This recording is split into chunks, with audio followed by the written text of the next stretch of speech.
ரவி மோகன், ஆர்த்தி, கனிஷா இவங்க 3 பேருடைய விவகாரம் இப்போது பயங்கரமாக சூடுபிடி. இந்த விவகாரத்தை பொறுத்து மக்கள் பல கருத்துக்களை வெளியிட்டு வந்துள்ளனர்.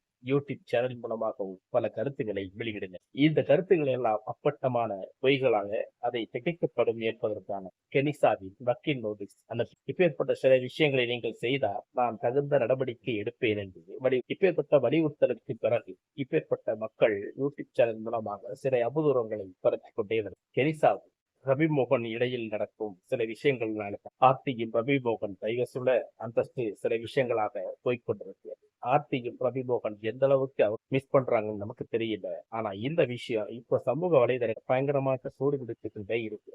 இந்த விஷயத்தை பொறுத்தவரைக்கும் எனக்கு என்ன தோன்றும், இந்த விஷயம் அத்தனை பொய்யாக இருக்கணுமான்னு சொல்லி கெனிசா அவர்கள் வக்கீல் நோட்டீஸ் அனுப்பி இப்போது நம்முடைய யூடியூப் சேனல் மூலமாகவும் சோசியல் மீடியாக்களில் செயல்படும் சில நபர்களுக்கு மிரட்டல் ஏற்பட்டிருக்கிறார். இந்த விஷயத்துக்கு பிறகு நமக்கு என்ன நினைக்க போறோம்னு தெரியல. கெனிசா ரவி மோகன் இது இப்போது யூடியூப் சேனல் மூலமாகவும் சோசியல் மீடியாவுக்கும் பெரிய ஒரு தீனி போட்ட மாதிரி சாப்பாடாக ஆயிருக்கு. அத்தனை பேருக்கும் பெரிய வியூஸ் எல்லாம் வரும். ஏன்னா இப்படிப்பட்ட விஷயங்கள் கிடைக்கதானே உங்களுக்கு சாப்பாடு இறங்கும். அப்படி என்று ஒரு சில விஷயங்கள் நமக்கு அடிப்படுது. சரி, இது எந்த அளவுக்கு உண்மை என்பது நமக்கு போக போக தெரிந்துவிடும். அதுவரை நம்ம வெயிட் பண்ணி பார்த்து இந்த மாதிரி விஷயங்கள் நம்ம சேனலுக்கு எங்களுக்கு கிடைக்கணும்னா நம்ம சேனலுக்கு சப்ஸ்கிரைப் லைக் எல்லாம் பண்ணுங்க, ஷேர் பண்ணுங்க. ஓகே ஃப்ரெண்ட்ஸ், வணக்கம்.